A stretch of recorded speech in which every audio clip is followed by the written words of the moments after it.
আমরা আজকে ট্রান্সপোজ ম্যাট্রিক্সের আরো কিছু মজার বৈশিষ্ট্য দেখব। যাই হোক, শুরুতেই আমরা একটা ম্যাট্রিক্স নিলাম। ধরি আমার ম্যাট্রিক্সটির নাম হচ্ছে সি, যেটা কিনা অপর দুইটি ম্যাট্রিক্স এ এবং বি এর যোগফলের সমান। তাহলে সি ম্যাট্রিক্সের যে কোনো উপাদানকে আমি ছোট হাতের সি আই জে এভাবে প্রকাশ করতে পারি, যেখানে আই দ্বারা সারি এবং জে দ্বারা কলাম বোঝায়। তাহলে সি ম্যাট্রিক্সের প্রতিটি উপাদানের সমান মান হবে এ ও বি ম্যাট্রিক্সের একই অবস্থানে থাকা উপাদানের যোগফলের সমান। তাহলে সি আই জে সমান হবে এ আই জে এবং এর সাথে যোগ করব আমরা বি আই জে। আসলে আমরা ম্যাট্রিক্সের যোগের পদ্ধতি থেকে এই জিনিসটা পাচ্ছি যে সি ম্যাট্রিক্সের যে কোনো উপাদান হবে এ ও বি ম্যাট্রিক্সের সংশ্লিষ্ট উপাদানের যোগফলের সমান। লক্ষ্য করো, এ এবং বি ম্যাট্রিক্সের সংশ্লিষ্ট উপাদানের যোগফলের সমান।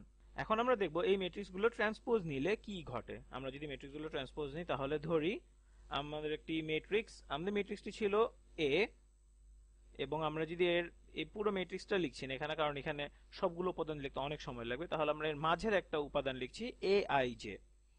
এখন আমরা যদি এর ট্রান্সপোজ নেই, তাহলে এটি কেমন হবে। ধরি আই জে অবস্থানের উপাদানটি এখানে হচ্ছে, ট্রান্সপোজ নেওয়ার পর হচ্ছে এ প্রাইম আই জে, এটা হচ্ছে ট্রান্সপোজ নেওয়ার পরের উপাদান। এবং এখানে দুইটি উপাদানের মান হয়তো সমান হয়ে যেতে পারে, যদি এটা সমান হওয়ার সম্ভাবনা খুবই কম, তাহলে এটি হচ্ছে ট্রান্সপোজ ম্যাট্রিক্সের আই জে অবস্থানের উপাদান। এখন আমরা জানি যে ট্রান্সপোজ করলে ম্যাট্রিক্সের কলামগুলো সারিতে এবং সারিগুলো কলামে পরিণত হয়। এক কথায় এরা নিজেদের মধ্যে অবস্থান পরিবর্তন করে। তাহলে আমরা বলতে পারি যে আমাদের যে ট্রান্সপোজ ম্যাট্রিক্সটির এ প্রাইম আই জে উপাদানটি, এই উপাদানটি আমাদের মূল ম্যাট্রিক্সে এ আই জে সমান হবে। হতে পারে এ আই যে উপাদানটি এখানে রয়েছে এবং এই উপাদান দুটো সমান, কারণ আমরা সারি এবং কলামগুলোকে নিজেদের ভিতর অবস্থান অদল বদল করেছি। আশা করি তুমি ধারণাটা বুঝতে পেরেছো। আমরা ঠিক একই কাজ বি এর ক্ষেত্রেও করতে পারি। আমরা ধরি বি এর ট্রান্সপোজ, এর আইতম রো আর জে তম কলামে অবস্থিত উপাদান হলো আইতম, হ্যাঁ, এই উপাদানটি হচ্ছে বি প্রাইম আই জে। তাহলে আমরা বলতে পারি যে বি প্রাইম আই জে সমান হবে মূল ম্যাট্রিক্স বি এর আই জে উপাদানের, অর্থাৎ আমাদের যে মূল ম্যাট্রিক্স বি সেটার যে আই জে তম উপাদান সেটি সমান হবে আমাদের ট্রান্সপোজ ম্যাট্রিক্সের প্রাইম আই জে উপাদানের সাথে। তাহলে এটাই হচ্ছে ট্রান্সপোজ করার মূল নিয়ম। মূল ম্যাট্রিক্সের দ্বিতীয় রো এবং তৃতীয় কলামের উপাদানটি ট্রান্সপোজ ম্যাট্রিক্সের তৃতীয় রো এবং দ্বিতীয় কলামের উপাদানে পরিণত হয়। এখন আমরা দেখেছিলাম যে সি আই জে কেমন। এখন সি কে ট্রান্সপোজ করলে কি ঘটবে, তাহলে চলো আমরা সেটা দেখে ফেলি। আসো তাহলে এবার সি ট্রান্সপোজ বের করি। তাহলে আগের মতো এবারেও প্রাইম দিয়ে বুঝবে যে কোনটি ট্রান্সপোজ ম্যাট্রিক্সের উপাদান। এখন ধরি সি ট্রান্সপোজ এর সাধারণ উপাদান হচ্ছে C prime I J. C transpose ম্যাট্রিক্সের সাধারণ উপাদান সি প্রাইম আই জে, এটা দিয়ে বোঝাচ্ছে যে এটি একটি ট্রান্সপোজ ম্যাট্রিক্সের উপাদান। আমাদের এখানে যে সি প্রাইম আই জে এই উপাদানটি হচ্ছে আমাদের ট্রান্সপোজ ম্যাট্রিক্সের একটি উপাদান। যাই হোক, আমরা ইতোমধ্যে জানি যে সি প্রাইম আই জে সমান হবে আমাদের মূল ম্যাট্রিক্স সি জে আই, অর্থাৎ মূল ম্যাট্রিক্সের উপাদান সি জে আই। এটা আমরা ম্যাট্রিক্স ট্রান্সপোজের মূল নিয়ম থেকে শিখে ফেলেছি ইতোমধ্যে। তাহলে এখন আমরা দেখব যে সি জে আই সমান কত।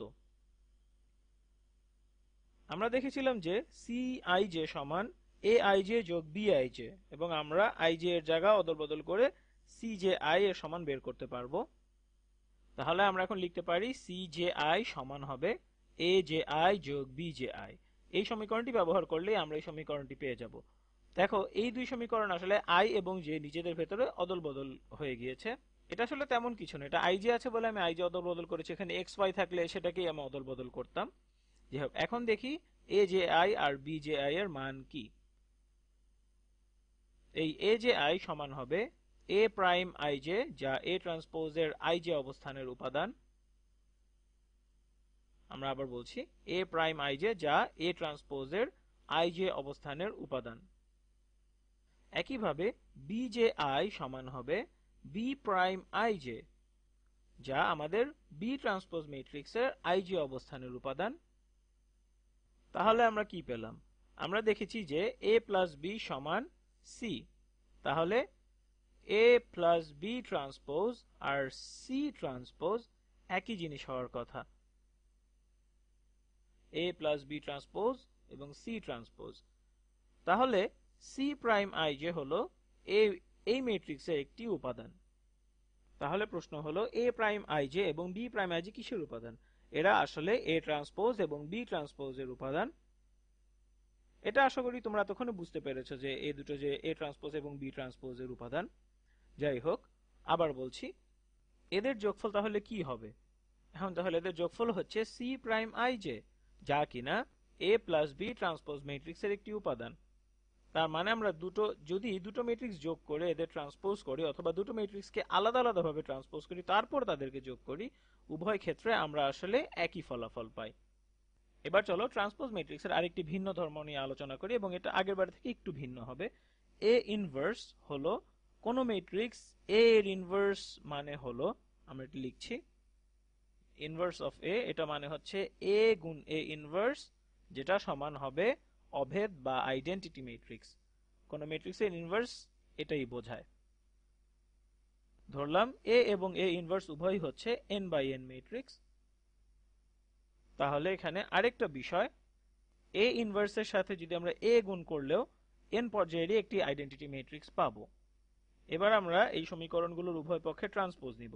তাহলে আমরা একই সাথে যদি দুই পক্ষে ট্রান্সপোজ নেই তাহলে কি পাই? চলো এটা করে ফেলি।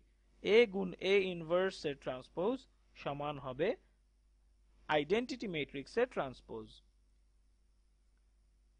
আচ্ছা, আমি আগে একটা অভেদ ম্যাট্রিক্স দেখাই। এরা দেখতে অনেকটা এরকম হয়, অর্থাৎ কর্ণ বরাবর সবগুলো উপাদান হবে 1 আর বাকি সবগুলো হবে 0।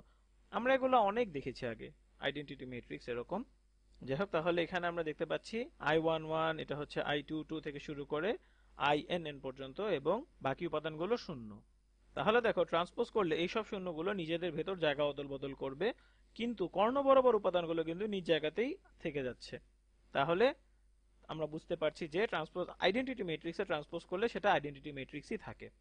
আমরা এই ক্ষেত্রেও একই কাজ করতে পারি, উভয় পক্ষে ট্রান্সপোজ করি। তাহলে এ ইনভার্স গুণ এ ট্রান্সপোজ সমান হবে আইডেন্টিটি ম্যাট্রিক্সের ট্রান্সপোজ, তাহলে সমান হবে আইডেন্টিটি ম্যাট্রিক্স।